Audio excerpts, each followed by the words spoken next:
my black bonnet is for important people. It's for important matters, important situations. Do you understand? I just don't wear my black bonnet for anybody. Nah, not someone who, you know, needs psychiatric help. Nah.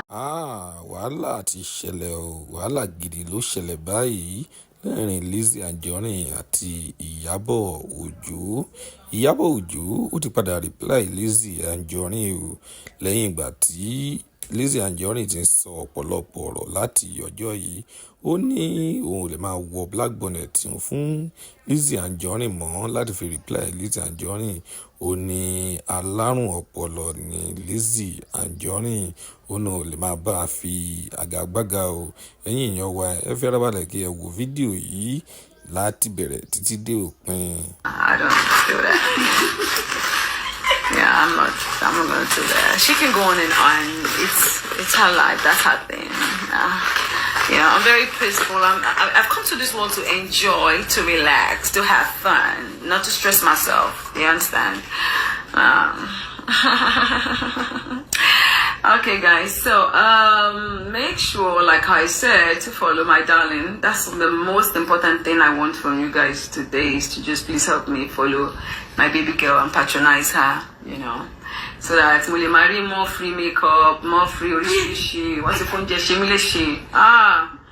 Man, my table is filled with so much food, drinks, everything.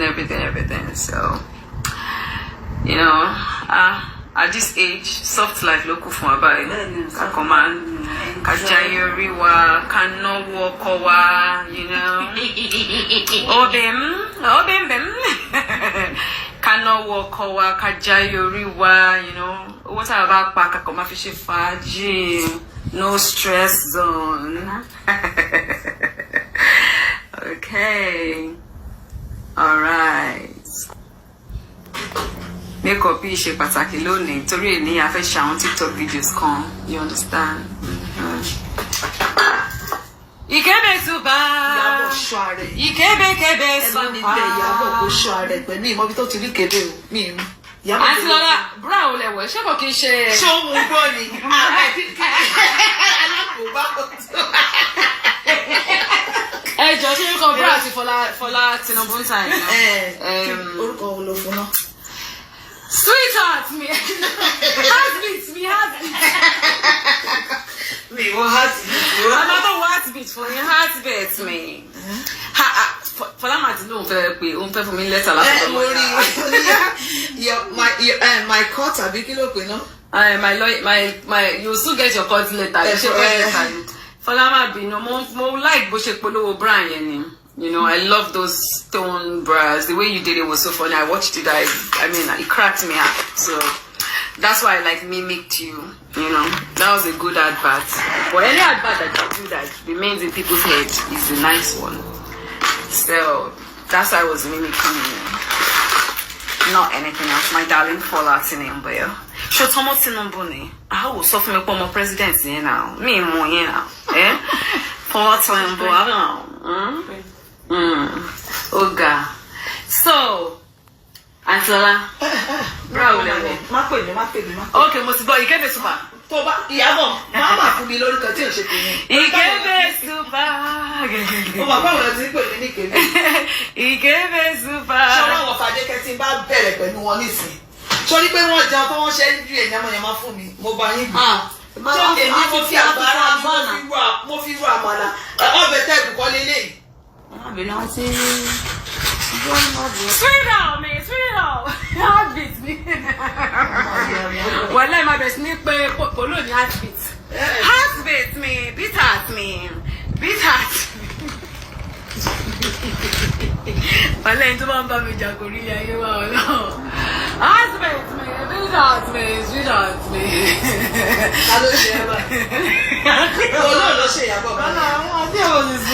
Hello, tí bá ti lọ sí America lọ bá baby mi and tí bá ti lọ kọrin ma ní heartbeat me sweetheart me ẹ jọ stop bra kan yẹn mo máa mú ẹyọ kan lọ ẹ má bínú àbó tí mú lọ ni kò ń ṣe size mi bọ̀ máa kó ọmọ báyìí máa ń ṣe ń gbà ẹ̀ náà máa mú tissue máa fi gbé sókè máa láti wọ̀ fún mo ra ẹ fún mi lẹ́yọ̀ kan yẹn kí lọ wọ̀ fún wa size ẹ wà ẹ mọ $1 tí máa gbà tí bá wẹ̀ ẹyọ kan yẹn máa kọ́ yìí báyìí Mani, size one. Eba one size mi jáde now.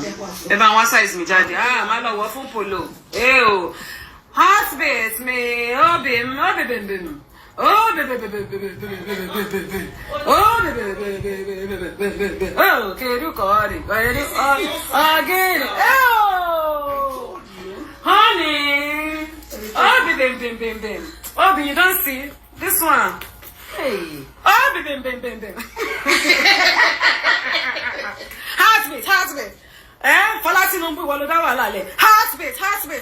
Oh, baby. Honey, now this one go well for you. You see, when next you are seeing me, it's gonna be sparkling. I'll put up the lights. I'll now, when I pull my dress, you say, hey, oh, Chineke. Oh my God. Oh, Diego. Oh, Diego. I mean, why, baby, why? Take it slow, take it easy.